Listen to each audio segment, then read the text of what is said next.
এই যে আজকের বুদ্ধ মূর্তি প্রতিষ্ঠিত হলো, তার সঙ্গে সঙ্গে ইনি একটা আশঙ্কা প্রকাশ করছেন যে এটা ব্রাহ্মণ্যবাদ বা পৌরোহিত্যের নতুন করে জন্ম দেবে না তো? হ্যাঁ, সত্যি সেটা আমাদের মাথায় রাখতে হবে। তো সেই ব্যাপারে সেটা মাথায় রাখতে গেলে আপনাদের কয়েকটা কথার ব্যাপারে খুব পরিষ্কার থাকতে হবে।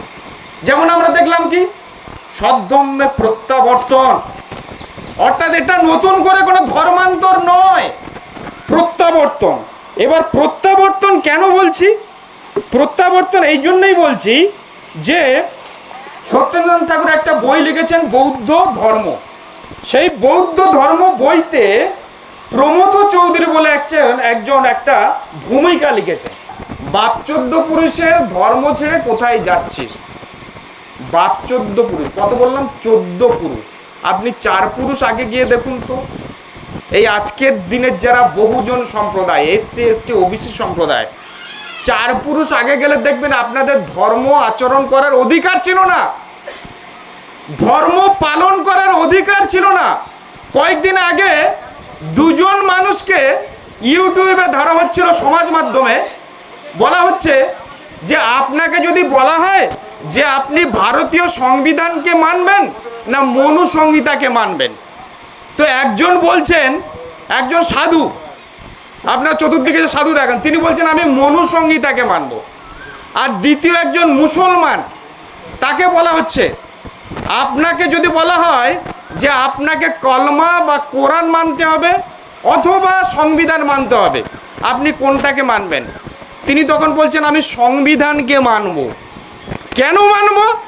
সংবিধান আমাকে অধিকার দিয়েছে কোরআন পাঠের অধিকার, কোরআন অনুযায়ী আমার ধর্মাচরণ করার অধিকার আমাকে কে দিয়েছে? ভারতবর্ষের সংবিধান। সুতরাং আগে আমাকে সংবিধানটাই মানতে হবে। 4 পুরুষ আগে আপনাদের আমাদের যাদের ধর্মের আচরণ করা, ধর্ম পালন করার অধিকার ছিল না, আজকের আমরা সেই ধর্ম পালন করার অধিকার কোথা থেকে পেয়েছি? বাবা সাহেবের সংবিধান থেকে। এবং যে সংবিধানের প্রতিটা ছত্রে কার দর্শন লুকিয়ে আছে? বুদ্ধের দর্শন লুকিয়ে আছে। আজকের এই যে ইকুয়ালিটি, ফ্র্যাটার্নিটি, আজকের এই যে সমতা, ভ্রাতৃত্ব, সমস্ত মানুষ এক, সব্যে সত্তা সুখী না হন্ত। বুদ্ধ কি বলছেন? সব্যে সত্তা, সবাই। আপনি যদি একা থাকেন আপনার ধর্ম পালন করার দরকার নেই, আপনি ধর্ম পালন করলেই হবে। ধর্ম এবং ধর্মের ডিফারেন্সটা আমি একটু পরে বলবো। তাহলে আমি আগে এটা ক্লিয়ার করে নিই, আমরা কেন বলছি আমরা 14 পুরুষ আগে আমাদের যে ধর্ম পালন হতো আমরা সেই জায়গায় ফিরে যাচ্ছি। 4 পুরুষ আগে নয়, 4 পুরুষ আগে ধর্ম পালন করার অধিকারী ছিল না। 14 পুরুষ আগে তাহলে কি ছিল? আমরা কোন ধর্ম পালন করতাম? মায়েরা যারা আছেন, যারা এখানে নেই, দূর থেকে শুনছেন, একটু ভালো করে শুনুন। সত্যেন্দ্রনাথ ঠাকুরের বৌদ্ধ ধর্ম বইতে কি লেখা হচ্ছে? আজ আমরা প্রাচীন ভারতবর্ষের ইতিহাস বলতে প্রধানত বৌদ্ধ যুগের ইতিহাসই বুঝি। আর হিন্দু কলাবিদ্যা, ভালো করে বুঝুন, হিন্দু কলাবিদ্যা বলতে বৌদ্ধ কলাবিদ্যাই বুঝি। কে বলছেন? সত্যেন্দ্রনাথ ঠাকুরের বইতে প্রমথ চৌধুরী বলছেন তিনি এই সো কল্ড নিম্নবর্ণের মানুষ নয়। তাহলে যারা প্রকৃতপক্ষে এনলাইটেন্ড, আলোকপ্রাপ্ত মানুষ, তারা সত্যি কথাটাই সত্যিভাবে বলেন। আমরা গ্রহণ করতে পারছি না কেন? আমরা জানি না। আমরা সবাই শুনে ধর্ম পালন করি, জেনে ধর্ম পালন করি না। বৌদ্ধ ধর্ম ধ্যানের ধর্ম নয়, বৌদ্ধ ধর্ম জ্ঞানের ধর্ম। আর ধ্যান যদি দিতেই হয়, সেই ধ্যানের ইংরেজি কি? কনসেন্ট্রেশন, মনোনিবেশ করে পড়া। আমরা ছেলে মেয়েদের বলি ধ্যান দাও, মানে কি? মনোযোগ দাও। ঈশ্বরকে ডাকা নয়, মনোযোগ দাও। হ্যাঁ, তাহলে আমাদের বৌদ্ধ ধর্ম কি? জ্ঞানের ধর্ম। জানতে হবে, সব কিছু জানতে হবে। কি বলছেন? আমরা হঠাৎ আবিষ্কার করেছি যে ভারতবর্ষের বৌদ্ধ যুগ হচ্ছে এদেশের সভ্যতার সর্বাপেক্ষা গৌরবমণ্ডিত যুগ। তাই বৌদ্ধ সম্রাট অশোক এবং তার অমর কীর্তির দিকে আমাদের সকলেরই দৃষ্টি আকৃষ্ট হয়েছে। তারপর আমরা সম্প্রতি এও আবিষ্কার করেছি যে আমাদের পূর্বপুরুষরা, আমরা সম্প্রতি আবিষ্কার করেছি যে আমাদের পূর্বপুরুষরা সব বৌদ্ধ ছিলেন। আর বাংলা ছিল বৌদ্ধ ধর্মের একটি অগ্রগণ্য ধর্মক্ষেত্র। এটা অনেক বড় আছে। সেখানে তিনি দেখাচ্ছেন সাহিত্য থেকে শুরু করে, শূন্য আবিষ্কার থেকে শুরু করে, বিজ্ঞান চর্চার জায়গা থেকে শুরু করে যা কিছুর ভিত লুকিয়ে আছে সব বৌদ্ধ ধর্মের মধ্যেই লুকিয়ে আছে। তাই দীপক মণ্ডল, পলাশ বাছাররা যেটা করছেন সেটা 14 পুরুষ ধরে, 14 পুরুষ আগে পূর্বজনেরা যেটা পালন করতেন সেই জায়গাতে তারা ফিরে যাচ্ছেন, যে জায়গাতে আমাদের সবাইকে যেতে হবে। যদি না যেতে পারি তাহলে কি হবে? সারা জীবন চেষ্টা করে যাবেন কিন্তু ফল পাবেন না। আমি একটা কথা বলে থাকি, কলা গাছে সর্ষের তেল মাখিয়ে উপরে ওঠার চেষ্টার মতো হবে, সারা জীবনে কোনোদিন উন্নতি হবে না যদি আমরা আসল জায়গাতে সত্যি সত্যি আমাদের পূর্বপুরুষদের ধর্মে ফিরে যেতে না পারি। এইবারে কয়েকটি কথা সম্পর্কে আমাদের পরিষ্কার হতে হবে। মাঝে মাঝে কথা আসছে না, ভগবান বুদ্ধ। এখন অনেকে বলে থাকেন, আরে এ তো ভগবান বুদ্ধ, তাহলে ভগবান কৃষ্ণ, ভগবান রাম, ভগবান যিশু, তাহলে তার সঙ্গে তফাৎ কোথায়? আসলে ভগবান কথাটা, আমি খুব বেশি ডিটেলসে যাব না, ভগবান কথাটা ভগবা কথাটা এসছে পালি থেকে, এবং পালি কথার মানেটা হচ্ছে ভগবা, যিনি সমস্ত মোহ থেকে বিমুক্ত হয়েছেন, যিনি সমস্ত মানুষের কল্যাণের কথা চিন্তা করেন, নিজের কল্যাণ নিয়ে ব্যস্ত থাকেন না, নিজেকে ঊর্ধ্বে উঠেছেন। আপন হতে বাহির হয়ে বাইরে দাঁড়া, বুকের মধ্যে বিশ্বলোকের পাবি সারা। বিশ্বলোকের, এই ঘরের সারা নয়, সব্যে সত্তা সুখী দাহন্তু, সারা বিশ্বের কথা চিন্তা করছেন। আপনি যখন নিজের কথা চিন্তা করছেন, আপনি ধর্ম পালন করছেন, আপনি সারা বিশ্বের প্রাণীর সুখের কথা চিন্তা করছেন, আপনি ধর্ম পালন করছেন, বুদ্ধকে তখন মানছেন। এই যে দেব কথাটা বলে থাকি, এটাও কিন্তু একটা পালি শব্দ। দেব কথাটা কোথা থেকে এসছে? দেব কথার মানে হচ্ছে অরহত ভিক্ষু। দেখুন এই কথাগুলো আজকের এই আমি যে সত্যেন্দ্রনাথ ঠাকুরের বই থেকে উদাহরণ দিলাম, সত্যেন্দ্রনাথ ঠাকুরের বই আরো ডিটেলস যদি পড়েন, সেখানে এটাও দেখবেন যে ব্রাহ্মণ্য ধর্মের ভালো যদি কিছু থেকেও থাকে, সেটা যা কিছু এসছে সব বৌদ্ধ থেকেই এসছে, এবং সেখানে কত যে প্রতিশব্দ এসছে। আমি যদি বলি হিন্দু ধর্ম বা ব্রাহ্মণ্য ধর্মের মূল ধর্মগ্রন্থ কি, সেটা বেদ। বেদে মূর্তি পূজার কথা আছে? নেই, মূর্তি পূজার কথা নেই। তাহলে কোথা থেকে এলো?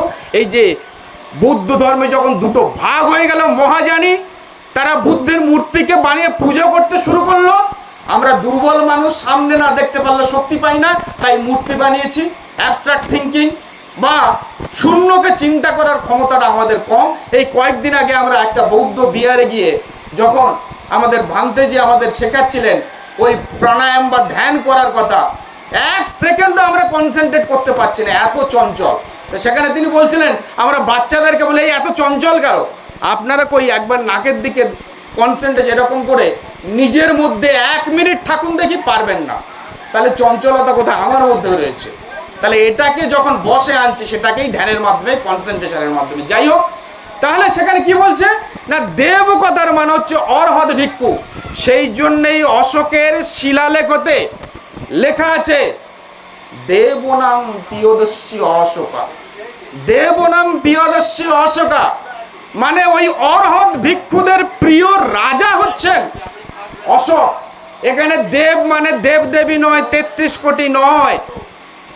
আমার মাঝে মাঝে মনে হয় যে 33 কোটি দেবদেবীর এই যে ধারণাটা কোথা থেকে চলে এলো না, যখন হাজার হাজার মূর্তি পাওয়া যাচ্ছে, কিভাবে বৌদ্ধ ধর্মকে ধ্বংস করা হয়েছে, কিভাবে বুদ্ধিস্টদের উপর আক্রমণ করা হয়েছে, প্রদীপবাবু বলে গেছেন। তো তারপর মূর্তিগুলো নিয়ে কি করবে? আপনারা চলে যান বৌদ্ধ বিহারে, ওখানে বিহারে চলে যান, ওইখানটাতে গিয়ে দেখলাম আমরা মিউজিয়ামে ঢুকেছিলাম। এখন আস্তে আস্তে ধারণাটা আসছে। আর ছোটবেলায় দেখতাম, আপনারা যখন বিভিন্ন মিউজিয়ামে যাবেন না, যে বুদ্ধের মূর্তির কোন জায়গাটা প্রথম ভাঙা হয়েছে, প্রথম যেটা ভাঙা হয়েছে নাকটাকে ভাঙা হয়েছে। আপনারা এবারে দেখবেন বুদ্ধ মূর্তির প্রথম যে জায়গাটা ভাঙা হয়েছে নাকটাকে, অর্থাৎ নাকটা ভেঙে তার যে আসল রূপটাকে বিকৃত করে দেওয়া, এবং বিকৃত করে দিয়ে তারপর সেটাকে নানা রকমের মূর্তি দেওয়া। 33 কোটির এইরকমভাবে জন্ম হচ্ছে। আপনারা দেখবেন বই রয়েছে, জওহরলাল বাজাজের বই রয়েছে, বিভিন্ন এই যে বিবেকানন্দের বইতেই রয়েছে। এই যে পুরীর মন্দিরে আপনারা যান, এটা আসলে একটা জগন্নাথ মন্দির, এটা আসলে একটা বৌদ্ধ মন্দির। ওখানে দেখছেন, ওইখান থেকে যে ইন্টারেস্টিং তথ্যটা পেয়েছি, এরপরে পুরীতে গেলে পুরীর মন্দিরের পিছনে কি আছে সেটা একবার দেখতে হবে, আপনারাও গিয়ে দেখবেন। আমরা আরও কয়েকদিন আগে অন্য একটা জায়গায় আদিনা মসজিদে গিয়েছিলাম, সেখানে একটা গিয়ে দুর্দান্ত আবিষ্কার করে এসেছি, তার মধ্যে ছোট্ট একটা দেখেছি বুদ্ধের সেখানে মূর্তি রয়েছে। তো যাই হোক, সেদিকে যাচ্ছি না, যে ব্যাপারগুলো আমাদের পরিষ্কার হতে হবে। তাহলে ভগবান বুদ্ধ বলতে ওই ঈশ্বর বুদ্ধ নয়, যিনি সমস্ত মোহের ঊর্ধ্বে, সমস্ত আকাঙ্ক্ষার ঊর্ধ্বে, সমস্ত দুঃখ সুখের ঊর্ধ্বে, যিনি আনন্দে উদ্বেলিত হন না আবার দুঃখে বিচলিত হন না, সেই হচ্ছেন ভগবান। সেই জন্য ভগবান বুদ্ধ। আর দেব কথার মানে দেখলাম এইটাই, অর্হৎ ভিক্ষু, দেবাদি দেব, মানে দেবেরও দেব। সেটা কে? আসলে আর কেউ না, গৌতম বুদ্ধ, গৌতমা বুদ্ধ, যেটা দাদা বলছিলেন শরদিন্দু বিশ্বাস, গৌতমা বুদ্ধ বলছিলেন আমার নাম সুধাকর, প্রোনাউন, আমি নাউন নই। কিন্তু বুদ্ধ কথাটা প্রোনাউন নয়, বুদ্ধ কথাটা নাউন, এটা একটা গুণবাচক বিশেষ্য পদ। কোথা থেকে জানছি? আপনারা ইংরেজিতে পড়তে গেলে কি দেখবেন? বুদ্ধের আগে কি আছে? দি আছে, দা বুদ্ধ, দা বুদ্ধ।